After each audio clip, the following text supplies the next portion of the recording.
I read a great article from Relevant magazine. I was online and it was talking about their motto, which really caught me, was faith, culture, and intentional living. I love that, right? Faith, culture, and intentional living. And we're talking about the issue of race and other things. This is something that is very important to me. So we read up on these things, find them. And they gave a couple of points I just want to share with you, and I know we're going to talk in a small group in a little bit, but just maybe some food for thought. I won't go too far into it, but we'll say. The idea of, firstly, when you're tackling this subject matter, it's about knowing the truth. You have to be concerned with truth.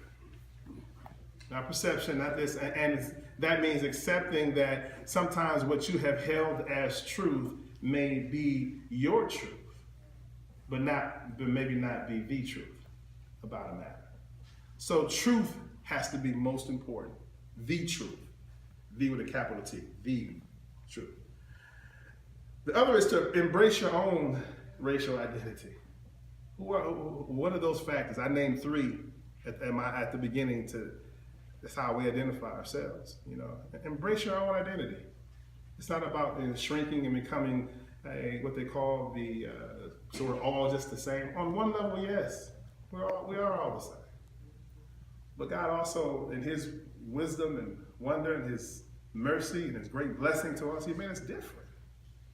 I just rode down Nicollet Avenue, and I saw the Malaysian restaurant, the Chinese restaurant, I saw the Mediterranean restaurant, I actually can walk down the street and just experience the whole globe. Isn't that wonderful? Embrace your own culture. Confront your own privilege and oppression. The ways that you have privilege, some of the things that I would venture to say, some of the things that I've shared with you from perhaps my table talk or some of the things might not be in your experience.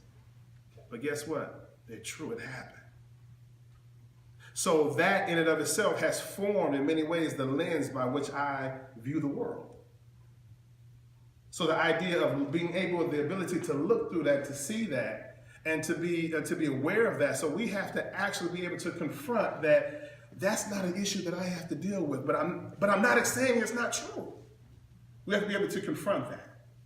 We have to be able to say that never dawned on me. But just because it didn't dawn on you doesn't mean it dawns on a whole people of color,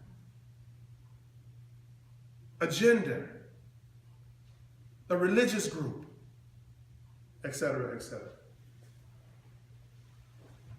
We count the costs, the idea of racism and these things and how they are systemic or they're institutionalized, So the idea that a person who lives, let's say, in Edina versus a person who lives in North Minneapolis. I drive a Ford Edge, okay? And let's say we have the same year, same make and model of that, similar driving record. My insurance is going to be higher in North Minneapolis than yours is in Edina.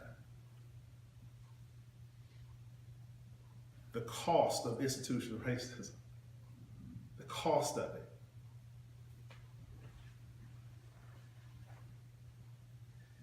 And this idea we have to have the openness that, as they said, to leave your own turf, to be able to be willing to move into a different space and have difficult conversations. One of the, I think, great benefits of communities of faith and where a safe space is created is that we can have difficult conversations and be civil. So the idea of many things that I'm presenting to you right now, they might not resonate with you. Perhaps you might even disagree with my take on it. That's fair. That's fair. But this is my story and I got the mic right.